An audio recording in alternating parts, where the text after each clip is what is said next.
সেই ঐক্যকে ভেঙে দেওয়ার জন্য আজকে ছোট্ট ছোট্ট ইস্যুগুলোকে আমাদের সামনে বড় করে তুলে নতুন করে স্বৈরাচার দমনের জন্য জীবন দেব না।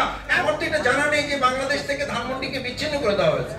আমাদের আলু বন্ধ করে দিবে, আমাদেরকে পেঁয়াজ বন্ধ করে দিবে, আমাদেরকে রসুন বন্ধ করে দিবে, আমাদেরকে কাঁচামরিচ বন্ধ করে দিবে, আমাদেরকে ডিম বন্ধ করে দিবে। বিগত 17 বছরে আমাদের এই প্রিয় মাতৃভূমি বাংলাদেশে 2006 সালের 28শে অক্টোবর যখন একটা সুন্দর পরিস্থিতির মধ্য দিয়ে ক্ষমতা হস্তান্তরের প্রক্রিয়া চলমান ছিল, সেই সময় খুনি হাসিনা লগি বৈঠার নির্দেশ দিয়ে সাধারণ মানুষদেরকে পিটিয়ে পল্টন সহ সারা দেশে 33 জনকে যে হত্যা করেছে, সেখান থেকে বিচারের প্রক্রিয়া শুরু করার মধ্য দিয়ে একটি সুন্দর বাংলাদেশ বিনির্মাণের কার্যক্রম শুরু করা উচিত।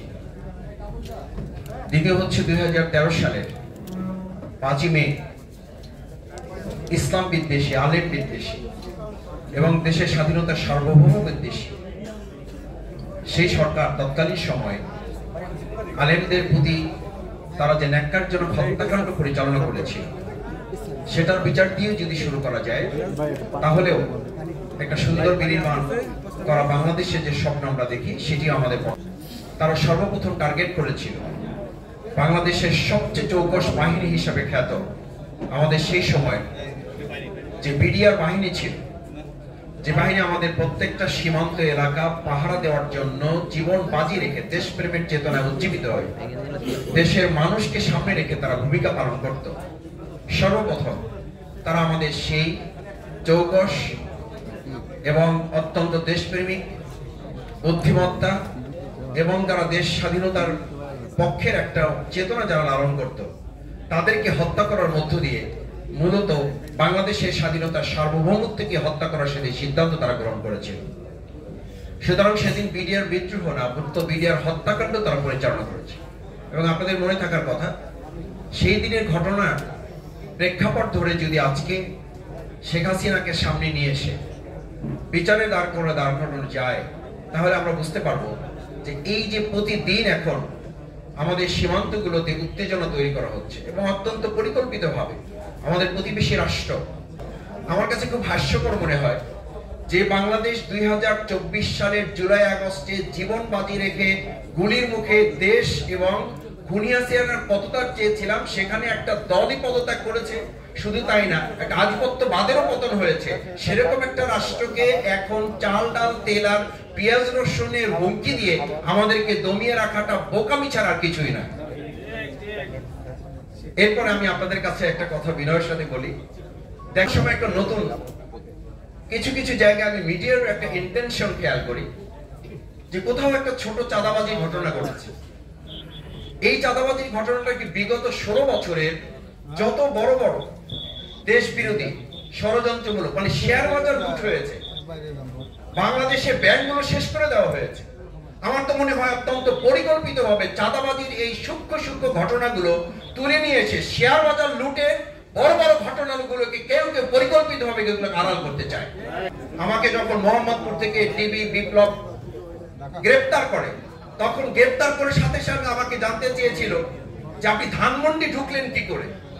আমি জানতে চাইলাম আপনি এটা কি বললেন, ধানমন্ডি কি বাংলাদেশের বিচ্ছিন্ন কোনো দ্বীপ, এখানে ঢোকা যাবে না কেন? বলছে এখানে একটা পিঁপড়া ঢুকলেও আমাকে বলতে হবে, একটা পিঁপড়া বের হলেও আমাকে জানাতে হবে। অথবা বাংলাদেশ থেকে ধানমন্ডি স্বাধীন আছে, অন্যান্য সমস্ত এলাকা পরাধীন করা হয়েছে, অথবা অন্যান্য সব এলাকা স্বাধীন আছে, ধানমন্ডিকে পরাধীন ঘোষণা করা হয়েছে, অথবা এটা ভারত কিংবা অন্য রাষ্ট্রের অঙ্গরাজ্য হিসেবে ঘোষণা করা হয়েছে, তো আমার জানা ছিল না। সেই সময়ের আন্দোলনে আমরা যারা কাজ করেছি, অত্যন্ত সুপরিকল্পিতভাবে পিছন থেকে, ডানে থেকে, বামে থেকে, আমাদের পার্শ্ববর্তী রাষ্ট্রগুলো থেকে জাতীয় ঐক্য বিনষ্ট করার জন্য ক্ষুদ্র ক্ষুদ্র ইস্যুগুলো তৈরি করে কেউ কেউ বৃহত্তর ইস্যুগুলোকে আড়াল করার সুপরিকল্পিত চেষ্টা চালিয়ে যাচ্ছে। আমি খুব পরিষ্কার বলি, 16 বছরের ঘটনার ইতিহাস কি মাত্র 5 মাসে শেষ হয়ে যাওয়ার কথা? 16 বছরের ঘৃণ্য ন্যাক্কারজনক ঘটনা কি 5 মাসে ইতিমধ্যে কবর রচনা হয়ে যাওয়ার কথা? আমাদেরকে 16 বছরের ইতিহাস ভুলিয়ে দিয়ে 5 মাসের ইতিহাসে আমাদেরকে ঢুকিয়ে দিতে বাধ্য করছে যারা, তাদের বিরুদ্ধে লড়াই আমাদের করতে হবে। পরিষ্কার করতে চাই, বাংলাদেশের স্বাধীনতা, সার্বভৌমত্ব এবং এটাকে সামনের দিকে এগিয়ে নিয়ে যাওয়ার লক্ষ্যে আমরা যারাই কাজ করছি, তাদের প্রথমে এটা ভাবতে হবে যে এই আওয়ামী লীগকে ছাত্রলীগ নিষিদ্ধ করা হয়েছে। আমি আজকে এখানে প্রশাসনের নিশ্চয়ই লোকেরা আছেন, আমরা সেই সময় আমাদের আলেমদের হত্যা করা হয়েছে, দ্রব্যমূল্যের ঊর্ধ্বগতি, আমাদের ভাইদেরকে হত্যা করা হচ্ছে, গুম করা হচ্ছে। তার জন্য আমরা যখন নিয়মতান্ত্রিক ভাবে কোথাও মিছিল মিটিং করার জন্য সিদ্ধান্ত নিতাম, 2 ঘন্টা আগে গিয়ে দেখতাম আমাদের লোক উপস্থিত হওয়ার কথা 200, সেখানে প্রশাসনের লোক উপস্থিত হয়েছে 2000। আজকে যারা 1 মিনিট 1.5 মিনিটের ঝটিকা মিছিল করেন, প্রশাসনের গোয়েন্দা সংস্থা কোথায় থাকেন যে তারা তাদেরকে গ্রেফতার করতে পারেন না, অথচ তারা নিষিদ্ধ সংগঠন হিসেবে পরিচিত হয়ে আছে। আমার সবশেষ কথা হচ্ছে, সম্মানিত ভাই এবং বন্ধুগণ, প্রিয় মাতৃভূমি বাংলাদেশ, এই বাংলাদেশের অর্জিত 2024-এর জুলাই আগস্টের যে একটা ঐক্যবদ্ধ আন্দোলনের ভিত্তিতে জাতীয় ঐক্য বিনির্মাণ হয়েছিল, সেই ঐক্যকে বিনষ্ট করার জন্য, সেই ঐক্যকে ভেঙে দেওয়ার জন্য আজকে ছোট্ট ছোট্ট ইস্যুগুলোকে আমাদের সামনে বড় করে তুলে আমাদের বিগত 17 বছরে শেয়ার বাজার কেলেঙ্কারি, আমাদের ব্যাংকগুলো ডাকাতি করা, আমাদের দুর্নীতির আকণ্ঠ নিমজ্জিত একটা রাষ্ট্রের যেই সমস্ত লোকেরা আমাদের এখন বলা হয়, আমরা দেখি শেখ হাসিনা সে নিজে পদত্যাগ করেছে, আরেকজন তার পরিবারে সে তার স্বামীকে পদত্যাগ করেছে, আরেকজন স্ত্রী তার স্বামীকে পদত্যাগ করেছে, আরেকজন বিদেশে বসে তার পদ থেকে সে পদত্যাগ করতে বাধ্য হয়েছে, আরেকজন সে তার বিদেশে আরেকটা সংস্থার পদত্যাগের জন্য প্রক্রিয়াধীন আছে। এটা পুরো একটা পদত্যাগী পরিবার হিসেবে গোটা বিশ্বে এখন পরিচিতি পেয়েছে।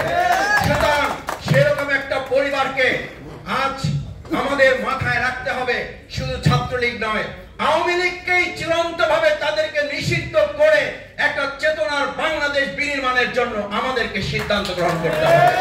আমি আপনাদের অনুরোধ করে আহ্বান জানাই, আসুন বাংলাদেশ জামাত ইসলামী আমরা সম্মিলিতভাবে বাংলাদেশ জাতীয়তাবাদী দল এবং আমাদের অন্যান্য সমস্ত যে দলগুলো গণতান্ত্রিক প্রক্রিয়ায় যারা আমরা কাজ করি, বিগত 16 বছরে আমরা যারা জীবনের ঝুঁকি নিয়ে কাজ করেছি, আমাকে মির্জা ফখরুল ইসলাম আলমগীর ভাই মঞ্চ থেকে নামার সময় বলতেন, মাসুদ তুমি সতর্কতার সাথে বের হবা যাতে তোমাকে ওরা কোনো ক্ষতি করতে না পারে।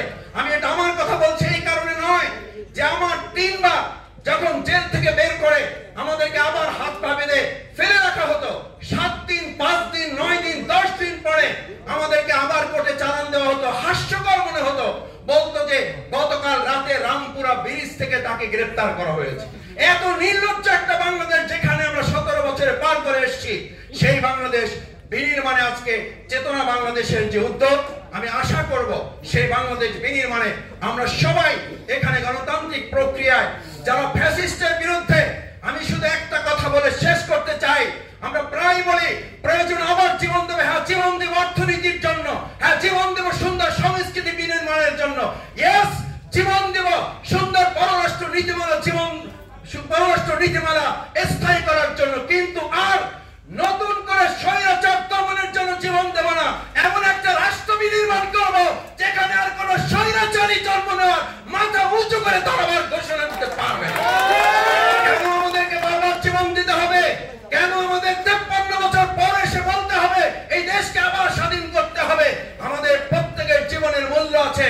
সুতরাং আসুন চেতনা বাংলাদেশে বাংলাদেশ জামাত ইসলামী সেরকম একটি রাষ্ট্র নির্মাণ করতে চায় যেই দেশে আর ফ্যাসিস্ট স্বৈরাচারী কোন মানুষ, কোন সরকার, কোন ব্যক্তি, কোন গোষ্ঠী আগামী দিন আর মাথা উঁচু করে দাঁড়াতে পারবে না।